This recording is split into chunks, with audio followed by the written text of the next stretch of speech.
Welcome students, I am with you again to reduce your pressure before exam. Your next paper is of your English and I am here with you to give some last minute tips how to score good marks or you can say better marks. This video is going to be cherry on top. I will emphasize on few points which you have to take care in exam. Definitely I can guarantee you are going to score 10 more marks after this video. Please stay with me until the end of video. Okay, first I will go through your pattern of the paper. That is, in your exam, reading part is going to be of 20 marks. After that, section 2 will be of grammar, 10 marks, and writing, 10 marks, and literature, 40 marks. And this whole comprise 80 marks. What are the things to just 11th hour पे जो आपका exam शुरू होने वाला है और उससे कुछ दिन पहले या 2 दिन पहले क्या क्या आप स्ट्रेटजी अपना सकते हो टू स्कोर गुड मार्क्स.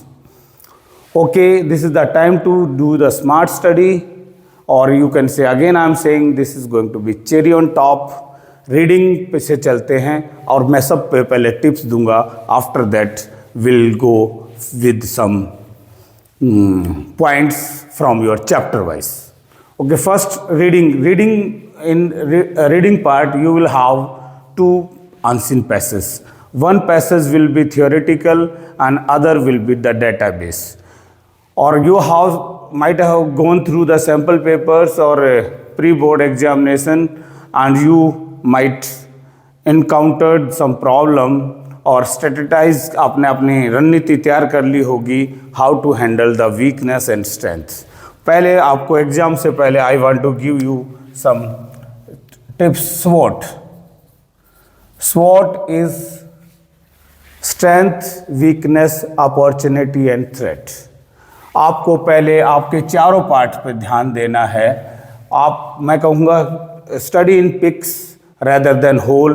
और वो पूरा साल था आपका पढ़ने का, पर जस्ट 1 दिन 2 दिन पहले आपको क्या पढ़ना है उस पे आपकी वीकनेसेस पे ध्यान दीजिए, स्ट्रेंथ पे ध्यान दीजिए, वीकनेसेस पे, अपॉर्चुनिटी एंड थ्रेट्स. क्या क्या आपके स्ट्रेंथ एरिया है, क्या क्या वीकनेसेस है, उस पर अगर फोकस करोगे तो definitely you are going to score good marks. और इस प्रेशर को, जो एग्ज़ाम का प्रेशर है, और कई समटाइम्स आपको ऐसा लगता है कि मुझे तो ये नहीं आता, जस्ट प्लानिंग के साथ जाओगे तो आप first thing as a teacher I want to say हमारा पहले बच्चे पे क्या ध्यान जाता है. That is first is we जब भी हम देखते हैं पेपर का, बच्चे की writing gives the good impression. और सेकेंडली हमारा जाता है ध्यान और हाउ अटेम्पटेशन. और थर्ड है मार्जिन्स. फोर्थ है स्पेलिंग्स. फिफ्थ है structure, sentence structure. And fifth है जो बहुत एक्सट्रीम में जाते हैं, हम देखते हैं स्ट्रक्चर ऑफ सेंटेंस, उसमें किस तरह से लिटरेरी डिवाइस और किस तरह से आपने मोल्ड करके सेंटेंस लिखा है. तो इसलिए you have to work in a same way. ध्यान से देखिए, अगर आपको एग्जाम में है तो आपकी राइटिंग बहुत होनी चाहिए और पैसेज, टाइम मैनेजमेंट, इन सब चीज़ों का ध्यान दें. पहले रीडिंग पार्ट पर चलते हैं. आपका जो अनसीन पैसेज होगा, it's my advice, just read in a one go. If you able to comprehend 40 or 50% of the paragraph, that is smart enough, you are smart enough to score full out of 10 questions. और उनमें से सारे के सारे आपके question ठीक हो जाएंगे. आपको सेंस ऑफ द पैराग्राफ आपको जनरेट करना है.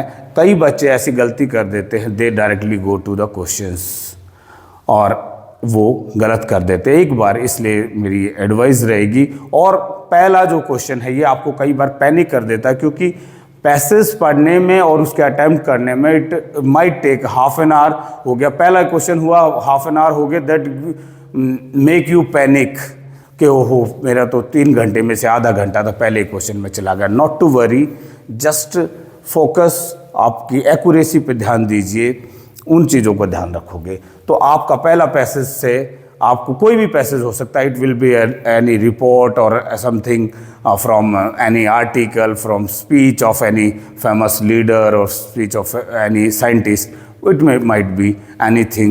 You have to find the sense of paragraph, read the question carefully, और उसमें कुछ ऑप्शंस होते हैं, जैसे ओपिनियन रीजन का क्वेश्चन होता है, उसमें बच्चे मैं देखता हूँ ओपिनियन एंड रीजन ऐसा कुछ दिया होगा, रीजन और opinion, read the opinion first and question को पूछना अपने आप से हाउ, वाई।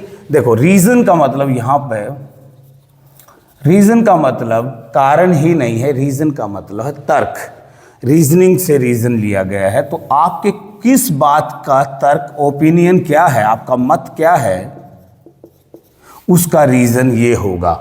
इसलिए अगर आप रीजन पर फोकस करोगे और पूछोगे फॉर व्हाट, किस बात का मतलब, किस बात का रीजन ये है, किस बात के ये किस तर्क से कहा गया है, उसके नियर बाई सेंटेंस आपको आराम से मिल जाएगा।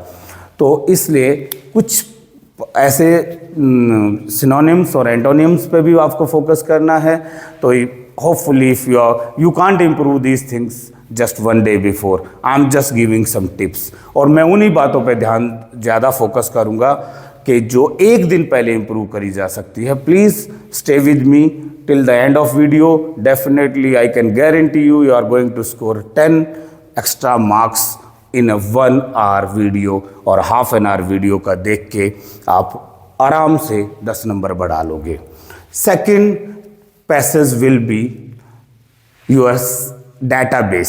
सेकंड पैसेज जो होगा वो रिपोर्ट होगी, और उसमें बहुत सारा आपको डाटा दिखाई देगा, दैट विल बी नंबर्स होंगे, बहुत सारे हो सकते हैं, परसेंट हो, इतने से कोई ग्रोथ है, कोई डिक्लाइनेशन है, इतना बढ़ गया, इतना घट गया, उसको पैसेज को आप ध्यान से देखोगे, और जब पैसेज को पढ़ोगे आपको न्यूमेरिकल सेंस में ध्यान देना है, किन किन बातों पे, कौन से ईयर में, कौन से डिकेड में क्या घटा है, क्या बढ़ा है, जो क्वेश्चन होंगे, आंसर होंगे, वो डायरेक्टली होंगे most of the, but 2 or 3 question will be some analytical type. You should comprehend the percentage growth और डिक्रीज ग्रोथ, कितने टाइम्स बढ़ा है, कितने घटा है, तो आप उससे बिल्कुल आगे जो असली काम है, कोई भी कुछ भी मुश्किल नहीं होगा आपके पेपर में। अगर कोई मुश्किल चीज़ होगी तो वो होगी टाइम मैनेजमेंट और टू हैंडल योर प्रेशर और panic, because these 2 passage are going to take your 45 minutes,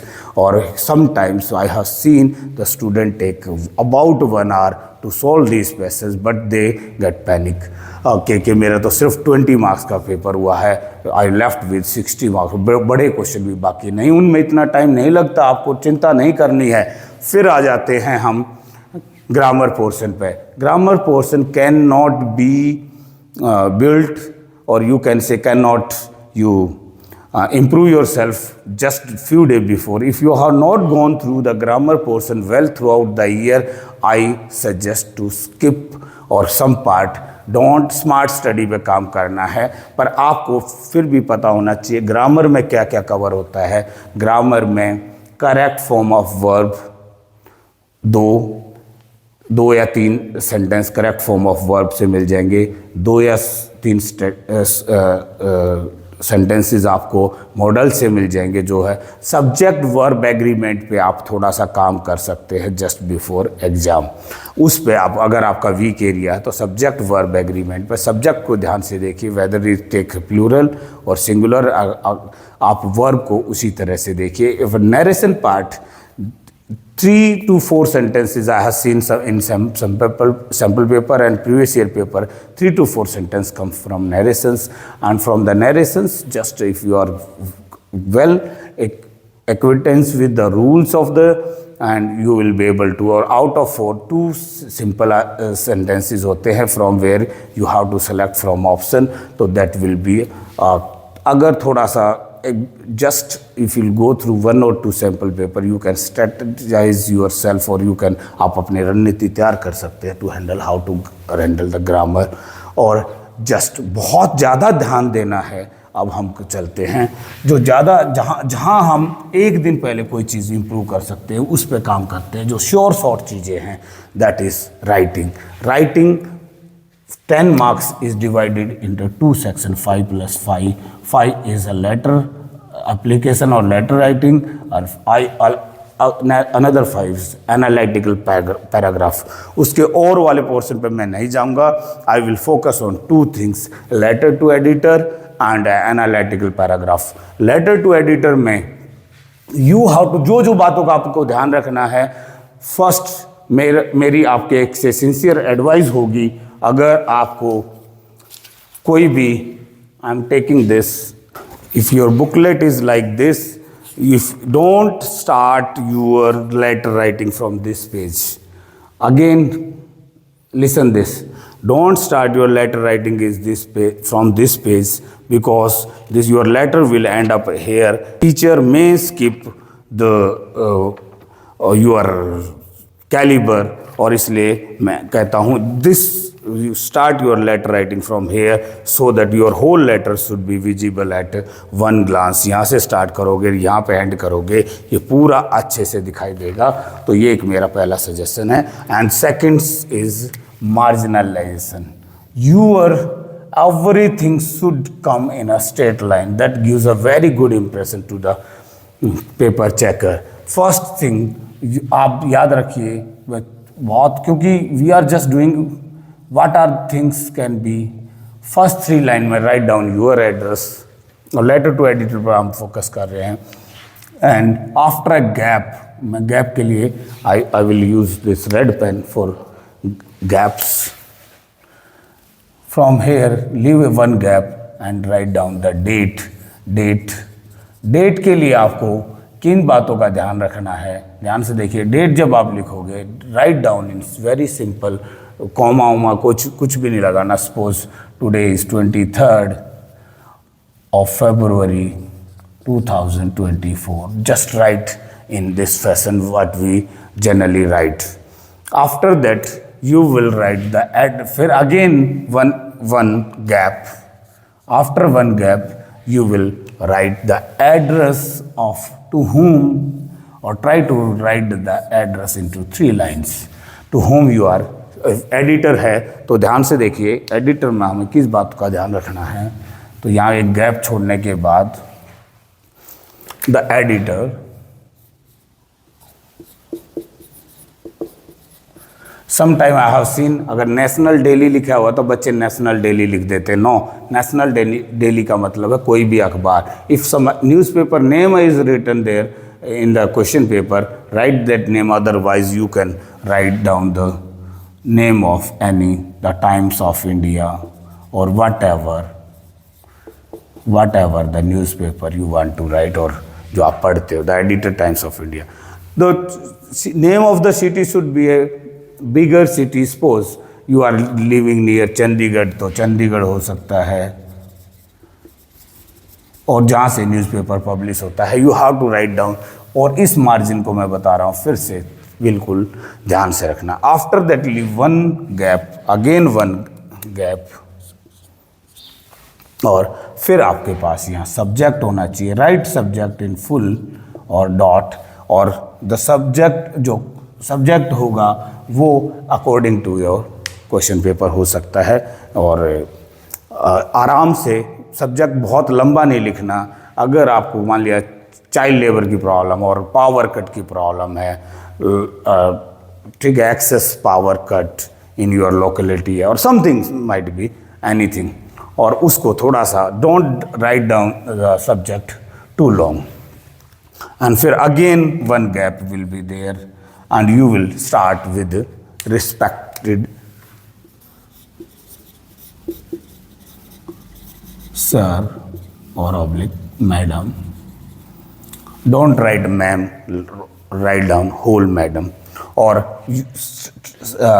ये सब एक मार्जिन के साथ, और you can start your letter from here.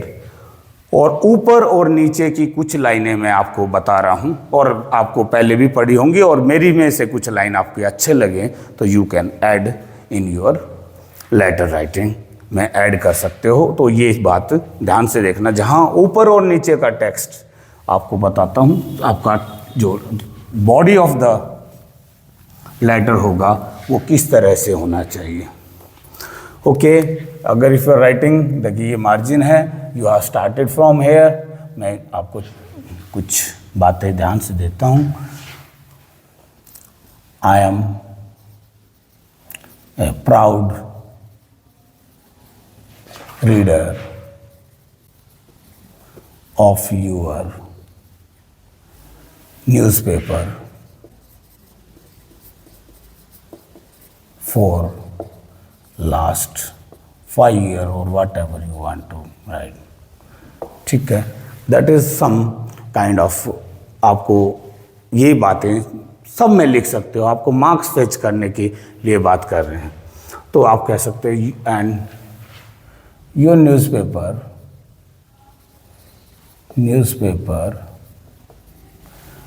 is pioneer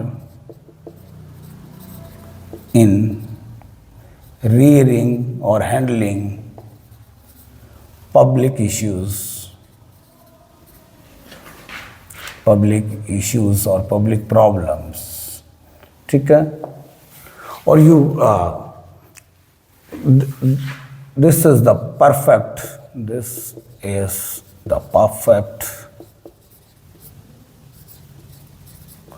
platform to raise social issues। out of these 3 line जो भी आपको अच्छी लगे ये। From next paragraph you have to handle what, जो पैराग्राफ होगा ये आपकी प्रॉब्लम होगा, वो आपको खुद से मैनेज करना है, क्योंकि आपको, और you have to conclude the passage, यहाँ बीच में आपको खुद लिखना है, और लास्ट में मैं एक पैराग्राफ और आपको लिख के बता रहा हूँ जो आप अच्छे से लिख सकते हो। सपोज देखते हैं, और लास्ट में आप कहेंगे it is requested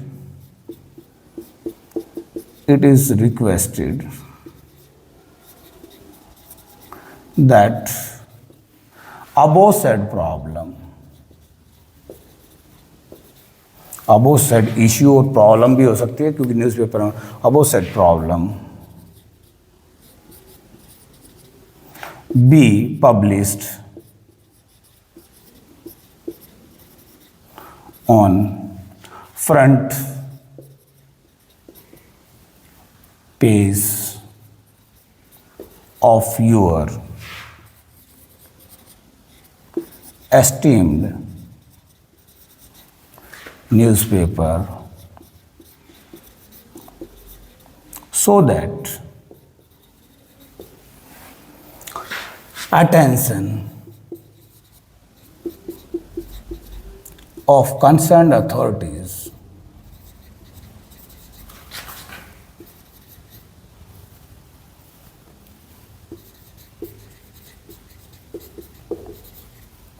be fetched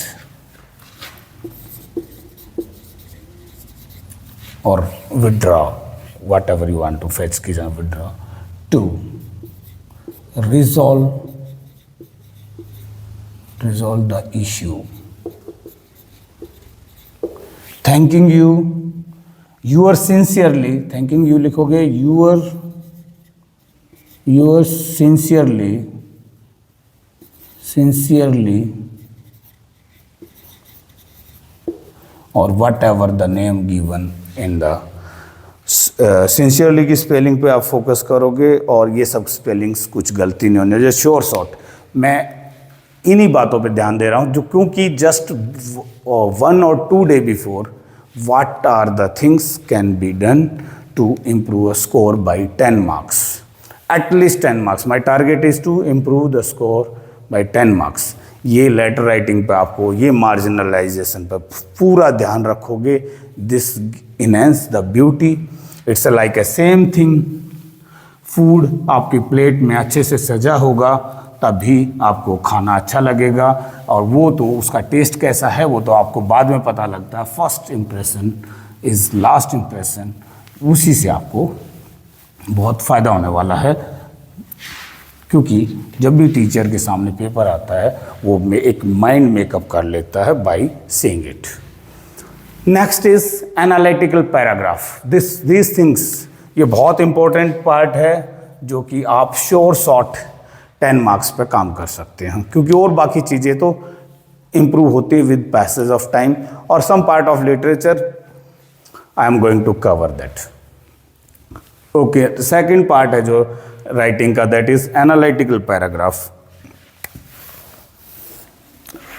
You may get some passages, paragraph like or you can say some frequency polygon और कुछ ऐसा ग्राफ दिया जा सकता है, और sometime you might see the graph of years and graph of this bar graph।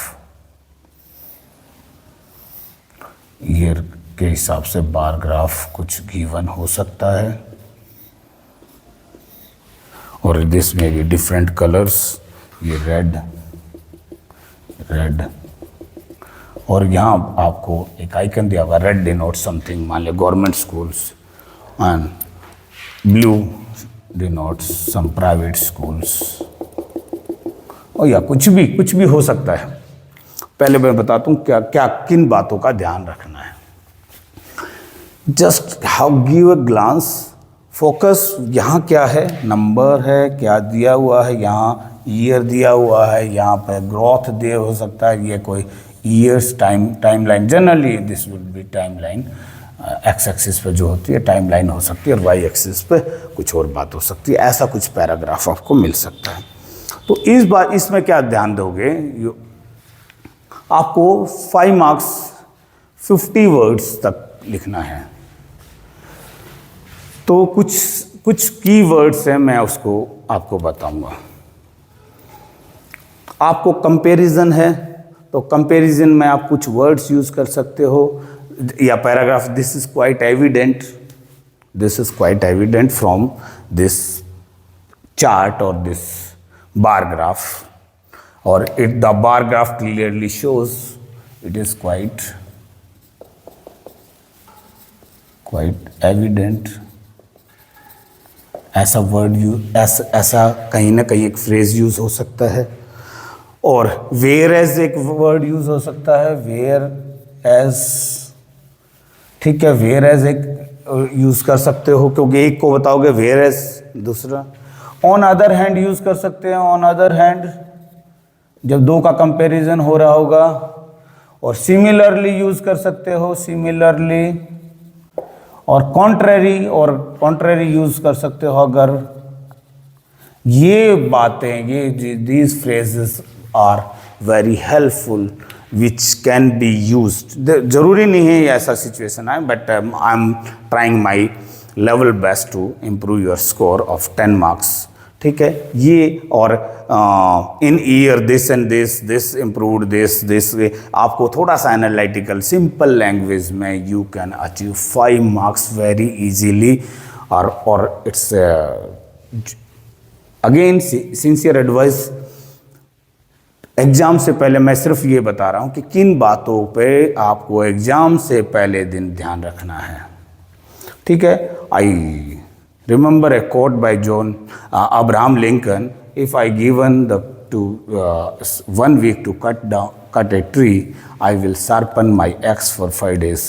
अगर ये वो कह रहा है कि पहले तैयारी करना, what to study, what not to study before exam, आपको एक स्मार्ट स्टडी के लिए ये बहुत इम्पोर्टेंट है। अगर नेक्स्ट पार्ट पे चलते हैं हम, literature. Okay, out of 40 marks from your literature section, that your first book, that is your main course book, that is First Flight, takes almost you can say more than about 30 marks, you can say 30 number के करीब, और 27 से 28 number out of 40 आपकी first book से आता। इस पे हम आपका एम्फेसिस ज़्यादा होना चाहिए। और before going to this chapter wise key elements, I want to give a suggestion to you.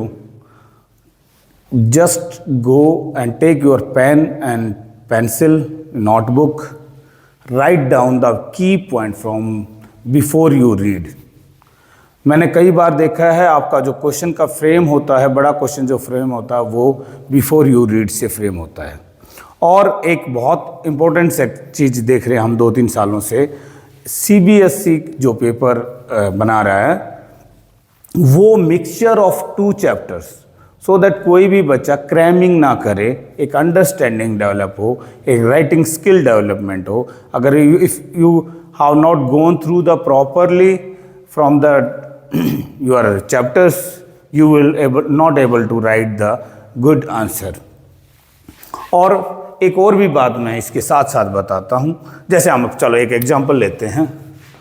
Okay, वो बोल देता है कि मैडम राइट्स द बस में वल्ली और द बॉल पोएम में जो बॉय, उन दोनों के कैरेक्टर्स का कुछ एलिमेंट है. सिंसियरिटी एलिमेंट हो सकता है, लॉस एलिमेंट हो सकता है. लॉस एलिमेंट इस चैप्टर में भी होता है, क्योंकि when Valli see the death of cow that she gets gloomy, and in the ball poem when boy feels a loss of ball. तो ऐसे क्वेश्चन कहीं से भी कोई मिक्सचर क्वेश्चन, बड़ा क्वेश्चन आता है. तो इसलिए you should be very confident about the textual element of all chapters of the first flight. और मैं इसी पे फोकस करने जा रहा हूँ. और एक और बात मैं जो कहना चाह रहा था ये है कि if you are not getting correct answer of any question, write the basic element from that chapter. Don't worry, आपको बिल्कुल ऐसा पेपर में कोई भी क्वेश्चन नहीं छोड़ना है, क्योंकि हम भी जब पेपर चेक करते हैं तो हम देखते हैं तो बीटिंग अराउंड द बुश कह सकते हो आप इसको. बच्चे कई बार आसपास की चीज़ लिखते हैं, वो पूरे एलिमेंट पर नहीं मानते हैं, उसको फुल मार्क्स नहीं मिलेंगे, बट मोर देन हाफ और हाफ मार्क्स उसको कई बार मिलते हैं, क्योंकि उसकी राइटिंग स्किल पे और उसके और basic elements of the chapter. और मुझे एक जोक याद आता है इस पे. एक हमारे एक टीचर ने बोला था, if you are asked to write something on a cow, अगर आपको गाय के ऊपर कुछ लिखने के लिए बोल दे जाए तो you write something anything on a coconut tree. Coconut tree पर कुछ भी लिखते रहिए. At last you should say that we use to tie the cow with coconut tree. तो कहने का मतलब ये है कि आपको कुछ भी कोई भी क्वेश्चन अनअटेम्प्टेड नहीं छोड़ना है उस चैप्टर से, जो भी आपको good sentences. That is why I always focus जो मीडियोकर स्टूडेंट्स हैं, जो उनको मैं कहता हूँ हर चैप्टर से 4-5 जिस लाइन उसका सार है वो आपको याद होना चाहिए, so that you can fit those line in any of the question from that chapter. वहाँ से आपको अच्छे खासे मार्क्स मिल जाते. फुल मार्क्स नहीं मिलते तो कम से कम एक मॉडरेट स्कोर आप हासिल कर सकते हो. फिर से don't leave any question unattempted. Okay, चलो हम बात करते हैं लेटर टू गॉड. क्योंकि इतना बड़ा सिलेबस है, out of 20 chapter we can't go with detail. That is why I will focus on the key elements of this chapter. Letter to God, just read before you read जो section है उसको पढ़िए. वहाँ पे लिखा हुआ है the story is on a faith, firm faith on God. Faith can move mountains. Your focus while writing this, hard working पे फोकस करना है, आयरनी पे फोकस करना है, क्योंकि आयरनी वो है जो पोस्ट मास्टर या पोस्ट ऑफिस से उसके पास पैसा आता है और उन्हीं को लेंचो, क्रूक और बंडल ऑफ क्रूक्स बोलता है. तो यहाँ एक आयरनी है और ये कुछ एलिमेंट है यहाँ. Honesty, firm faith in God, hard working, natural disasters, pain and pleasure, theory of doctrine of pain and pleasure. ये इन चीज़ों पे को सेंट्रल एलिमेंट लेके आप आराम से क्वेश्चन लिख सकते if you are not gone through. Okay, Nelson Mandela, long walk to freedom. आपको पता होना चाहिए Nelson Mandela, apartheid, discrimination, prejudice, black white color discrimination, National Africa, long walk to freedom autobiographic है नेल्सन मंडेला की. From the that is your chapter is taken from the inauguration part of the first part that is of this book long walk to freedom. Nelson Mandela की book के first part the inauguration से लिया गया है. और inauguration के event में यहाँ author himself right his on autobiography और उसमें वो बताते हैं अपने event what is happening on the day of inauguration when he selected or elected as a president of first black president of South Africa. तो उस बारे में है देश के किस तरह से 2 नेशनल एंथम संग, 1 for black and 1 for white and harmony, oppressed and oppressor की बात कर रहा है. fear के how to overcome the fear, इन बातों को, इन एलिमेंट्स पे बहुत ज़्यादा ध्यान रखना है आपको. 2 stories about the flying. There are 2 stories. The first is the first flight from where your name of your chapter, name of your book taken, and second is the black aeroplane. The first flight में how to with your own capability, how a person or how a bird can overcome the fear of events, future events, हमें भी fear of future events होता है. You can overcome, यहाँ से एक lesson मिलता है हमें from the first flight से. That is why the name of your book is taken, क्योंकि life में बहुत सारे fear होते हैं. fear of something handling, उसको overcome किया जा सकता है with your own capability, and some hidden capabilities are there in every human being. You have to recognize them. And the black aeroplane is also very interesting story where author flying is aircraft Dakota from Paris to London, and he is hoping to have good breakfast with his family, but eventually in the middle of his journey he trapped into the natural phenomena of rain or cloud, and from here that he saw a black aeroplane which helped him to land. And later when he inquired at air traffic control center, he finds that there were no aircraft at that time in the sky. And author leaves this story with interpretation, or you can say without explaining what was the black aeroplane, and he leaves everything on the readers. How you will interpret it? That was a love for his family, or that was some god or कुछ blessings, and that's mysterious point of view से छोड़ देता है. This आपको analytical जब आपको लिखना पड़ेगा, this element can be included in this chapter. From the diary of Anne Frank. Anne Frank, it's the story is set in the Second World War when Jews you can say Jews were fleeing from their nation, and they were hiding from Nazis' power, and at this some humorous elements are there, or this you can say the diary of Anne Frank has published in many languages, and the most famous diary throughout the world, you can say. और इसमें humorous element of the school, जो Anne Frank आपका school की class incidents के बारे में बताती है, that is also important. और क्योंकि आप that directly connected to the students, वो वहाँ पे आप कई बातों का ध्यान रख के इन चीज़ों को ध्यान रखते हुए लिख सकते हो कि सेकेंड वर्ल्ड वार के मिलियू के बारे में, उस टाइम के क्या situations were happening around the world.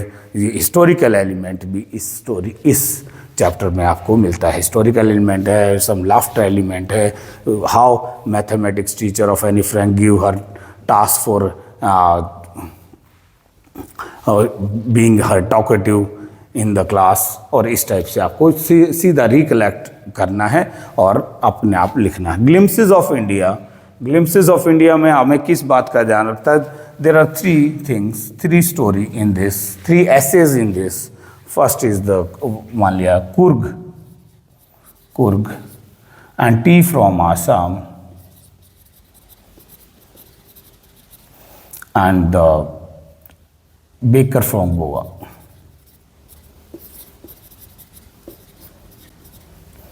तीन स्टोरी में से कोई भी आपको ऐसे, बहुत इंपॉर्टेंट सेक्शन है क्योंकि this is very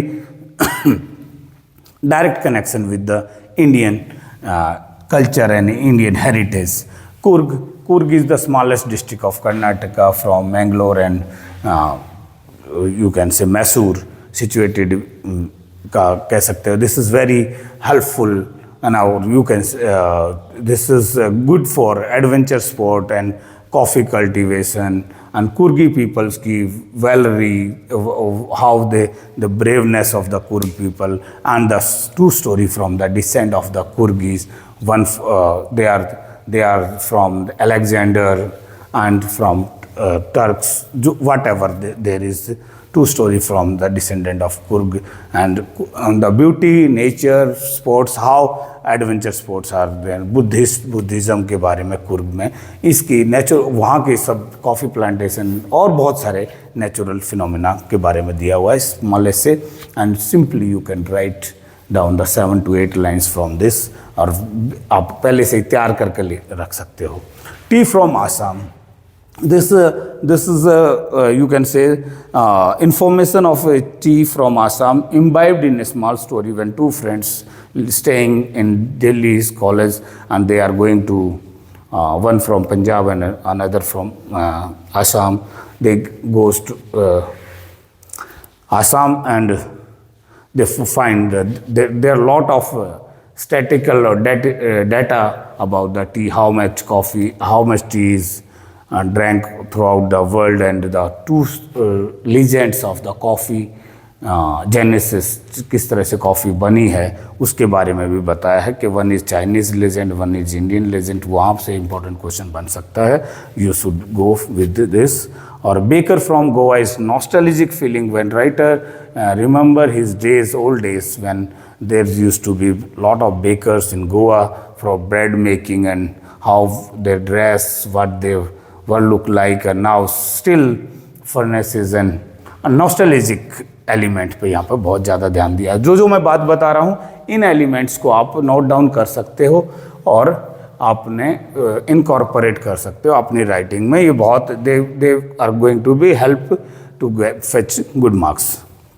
मिजबल the author is also kind of real story of author, how his dog died and he takes a otter as pet animal. Otter एक you can say water animal है और उसके बारे में उसको लोग वहाँ के जो लेके आते हैं तो वहाँ के लोग उससे एक्विटेंस नहीं होते, और हाउ दे इंटरप्रेट हिम और उसकी property, how the intelligence of author, उसके एडवेंचर इन द बाथरूम, ये सब एलिमेंट्स यहाँ पे इस चैप्टर से बनते हैं. इस now come to the madam rides the bus. Madam rides the bus is a story, I think set in a Malayalam, later translated into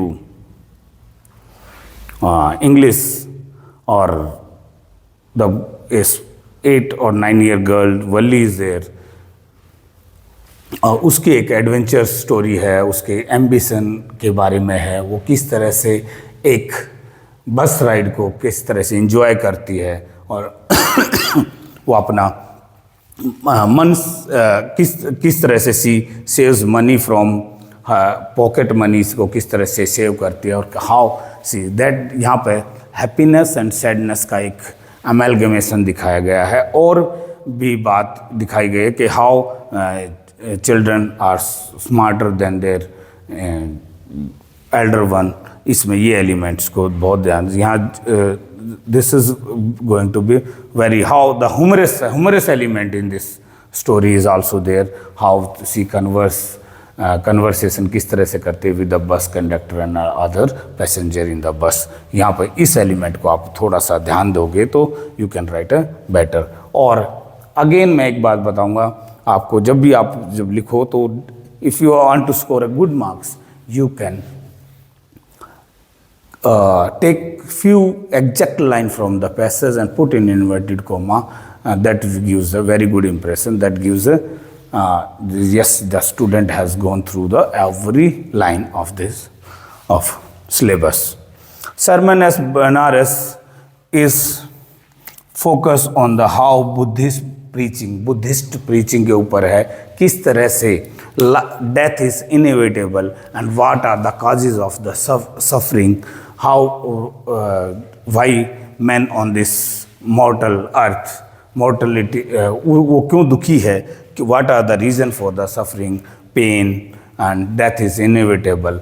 This is the learning preaching given by Mahatma Buddha through the story of Gautami, जिसका बच्चा मर जाता है. She goes home to fetch a mustard or handful of mustard from the house where no one has died. तो वह उसको ऐसा नहीं मिलता था. This eventually led her to into relief in her pain. The Proposal is a play, humorous play by Anton Chekhov, and this gives the from the beginning line. Play है ये, play में आपको सेक्ट के बारे में बताना है और मिलियू और यू कैन से how the Russia at that time. This is a Russian play. what kind of person they are, और वहाँ के सोशल इसको पढ़ के वहाँ के सोशल स्ट्रक्चर का भी हमें पता लगता है और किस तरह से. और जो यहाँ पे जो डिस्कशन है वो प्रपोजल है, बहुत ह्यूमरस है और very interesting. You can go through the summary. और यहाँ there is a humorous element most of the, और there are lot of discussion between two characters, that is Natalia and Lomov वहाँ पे, and चुबको their father. और इन तीन characters के around ही पूरा का पूरा प्ले ख़त्म हो जाता है और बहुत ह्यूमरस है. Every line is full of humour. Next let's discuss about the some poems and what are the main element in them and about the poets. Okay, let's start with your first poem, that is Dust of Snow. Dust of Snow gives the power of nature. It's a beautiful small poem by Robert Frost. Power of nature पे focus करती है कि how a small change in nature can make your whole day beautiful. और जिस तरह से, and here symbols are also used. Why the author poet selected the hemlock tree, because hemlock is this interpretation, and this is the beauty of Robert Frost poem. उसके interpretation बहुत हो सकते हैं. Hemlock is taken, hemlock is like poisonous tree, that is why he taken hemlock, and crow is a symbol of you can say time, bad time or disasters. In life also, things will, a bad mood can be changed by the beauty of nature. Okay, power of nature पर focus किया है. That element you can write down if some central idea of the poem पूछा जाए तो. Fire and Ice by again the poem by Robert Frost, and here two idea how the world will going to come to end. That is, one is fire, and poem में बहुत सारे literary devices use की हैं. तो उन चीज़ों को आप बीच बीच में देखते रहना, क्योंकि एक क्वेश्चन कई बार लिटरेरी डिवाइसेस से आता है. कौन सा है यहाँ पे, आई होप एनाफोरा भी यूज़ हुआ है इसमें. एंजाममेंट भी हो जाए. एंजाममेंट जब एक लाइन अगली लाइन में कंटिन्यू हो जाए और कोई वोवल साउंड्स पे ज़्यादा फोकस हो तो आपका एनाफोरा हो जाएगा. और एलिट्रेशन भी यूज़ हुआ है. ये छोटी छोटी बातों को अगर आप 15-20 लिटरेरी डिवाइस हैं, अगर आप देखना चाहें तो आप सिलेक्ट कर सकते हैं. Sometime it has been observed that one question from literary device may come.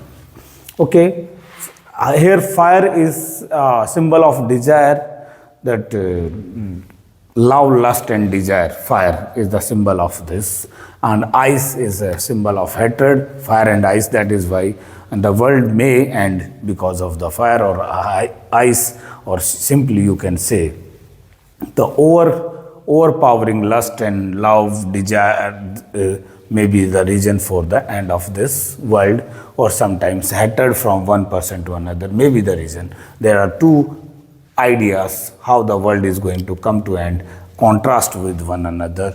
And that your third poem is a tiger in a zoo, which is divided into 4 to 5 paragraphs. In few paragraphs, tiger is in a zoo, and in some paragraph, it's shown that a tiger in his natural habitat. Here, power of freedom, beauty of freedom, or every animal, or every you can say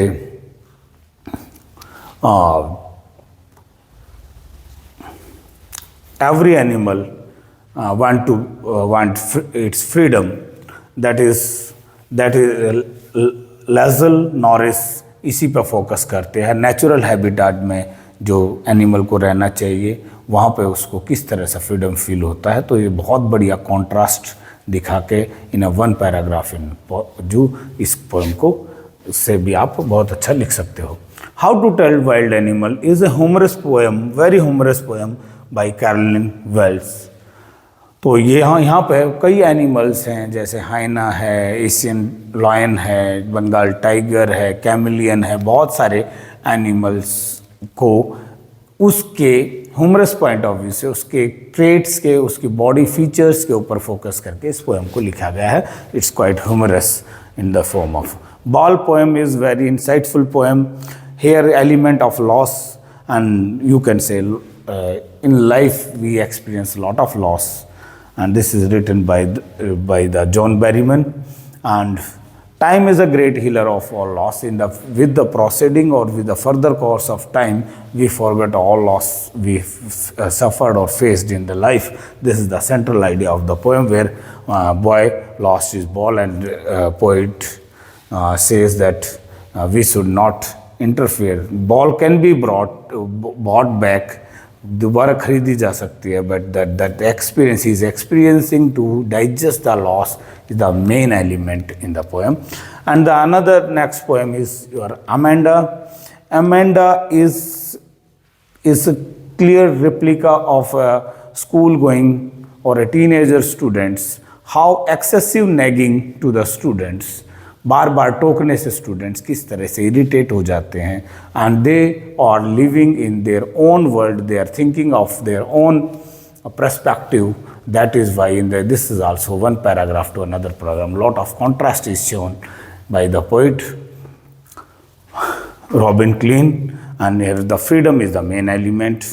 Excessive nagging should be avoided, because you can say the teenagers, they live, or teenager, or you can say child, live in their own fantasy world. There are a lot of symbolism is used as she is feeling herself with a mermaid, or an orphan boy, who is roaming in street. That is also beautifully composed poem. You can use this, what I am telling, you can use. Apart from what you have studied, I am just giving a touch, or I have started this video by saying cherry on top, because at the 11th hour, at the verge of examination, what can I help you? I am helping you out. ये इन बातों पे थोड़ा ध्यान कर सकते हो. The fog is small beautiful poem which reflect, जो compare fog with cat by Carl Sandburg. Okay, the next our poem is the tale of the custard dragon. Here Belinda is you can say main character of the poem, or this is kind of ballad, a story. Ballad is nothing but a story written in the poetic form. Ballad है ये एक तरह की, और humerus ballad है, बहुत हंसी मजाक की, और यू कैन से एक मनगढ़ंत सी कहानी बनाई है, बहुत अच्छा सा. और बिलिंडा एंड उसके 4 पेट्स हैं, और उनमें से इस बात पर फोकस किया गया है कि we should not make a fun of anyone with their weaknesses. Everyone is imbibed with a special characteristics, like यहाँ पर कस्टर्ड द ड्रैगन है, वो अल्टीमेटली वही पायरेट्स को भगा पाता है और बाकी सब छिप जाते हैं। तो we should not make a fun of this, the central idea of this poem. And humorous है, बैलेड है, ये सब चीज़ आप तो for Anne Gregory, William Butler, इसकी एक पोएम है जिस is here is for, he is only focusing on that true love is not in the external beauty. True love is, this is a conversation between the Annie Gargari and the W.B. Yeats, where she is giving emphasis on the how outer beauty is also necessary, but the poet focuses that true love lies in the internal beauty rather than external beauty. Okay, that we are left with your second book. I hope second book comprises one big question. Again, I am saying that if you want to score full marks or 90 plus marks, 95 plus marks, you have to write slightly critical and analytical. Don't just write a story and take a few instances or sentences from the middle of your